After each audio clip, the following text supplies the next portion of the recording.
এছাৰতো কোনো বিতৰ্ক নাই। এছাৰত কোনজন হিন্দু মানুহৰ ঘৰত নটিচ আহিছে, কোনজন অসমীয়া মুছলিম মানুহৰ ঘৰত নটিচ আহিছে। মিয়াবিলাকক অলপ নটিচ দি থাকিবই লাগিব, নহ'লেতো মূৰৰ ওপৰত উঠি যাব। মইতো আগতে কৈছোঁ যে পাৰোঁ নোৱাৰোঁ দিগদাৰি কৰি থাকিম।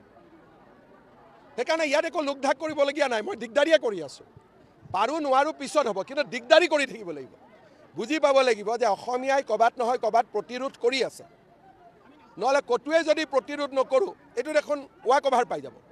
সেইকাৰণে এছাৰতো 2-4খন নটিচ যাব, এভিকশ্যনত 2-4খন নটিচ যাব, বৰ্ডাৰ পুলিচৰ নটিচ যাব। এইবিলাক আমি উৎপাত কৰি থাকিম। আইনৰ ভিতৰত যিমান ব্যৱস্থা আছে নটিচ দিয়া আমাৰ অধিকাৰ আছে।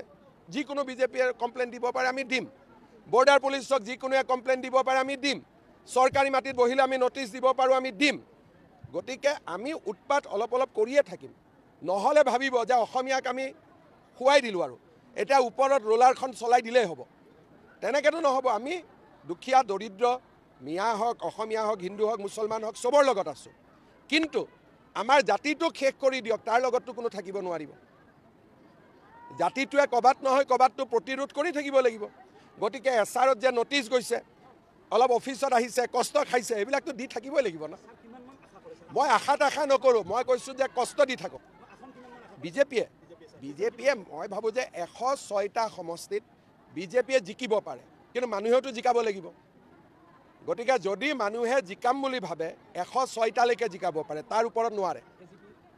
চবক মিলাই AGP, বড়ো, আমি, কাৰ্বি, ডিমাচা সকলো মিলি 106টালৈকে আমি জিকিব পাৰোঁ।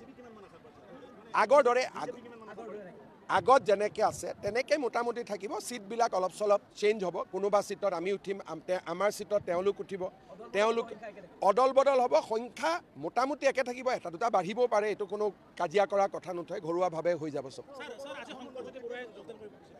আজি আছুৰ কেইবাজনো প্ৰাক্তন নেতাই যোগদান কৰিব, কিন্তু মই সকলোকে কৈছোঁ যে শেষ সময়ত যোগদান কৰিছে, টিকেটৰ আশা কৰিব নালাগে। যোগদান কৰক, আদৰণি জনাইছোঁ। দলৰ মঞ্চত কামো কৰিব, কিন্তু আজি জইন কৰি অহাকালি পাৰ্টিত টিকেট এইটো অলপ দিগদাৰী হ'ব।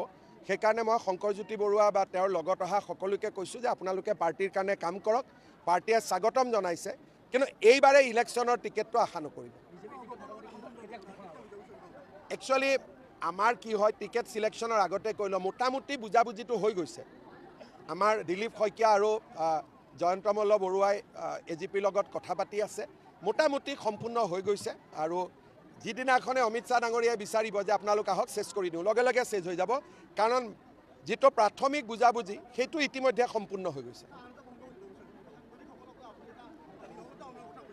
এতিয়া সাংবাদিকত চাওক, এতিয়া কিবা কিবি বহুতখিনিয়ে কথা আছে, এতিয়া ইলেকশ্যনৰ আগত নকৰোঁ। আৰু ইলেকশ্যনৰ পিছত সাংবাদিকসকলক সুবিধাও কৰিব লাগিব, আৰু সাংবাদিকৰ নামত যিসকলে বদনাম কৰি আছে তেওঁলোককো চাব লাগিব, আৰু যিসকলে সঁচাকৈয়ে ভাল সাংবাদিকতা কৰি আছে তেওঁলোককো চাব লাগিব। কিন্তু এইবোৰতো সিদ্ধান্ত মই ল'ব নোৱাৰোঁ। এটা প্ৰক্ৰিয়াৰ মাজেৰে সাংবাদিককে দায়িত্ব দিম যে ভাল সাংবাদিককেইজন আমাক চিনাকি কৰি দিয়ক, আমি যাতে তেওঁলোকক সহায় কৰিব পাৰোঁ।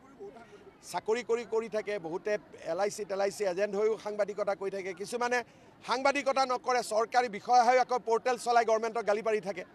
মই চব চাই থাকোঁ, কিন্তু মোৰ ধৈৰ্যটো বহুত দীঘলীয়া। এইকেইটা দিন ৰণোজ পেগুৱে এইবিলাক কাম কৰি আছে। আপোনালোকৰ মনত যি আছে ৰণোজ পেগুক আপোনালোকে জনাই দিব। এটা টোল ফ্ৰী নম্বৰো দিয়া আছে।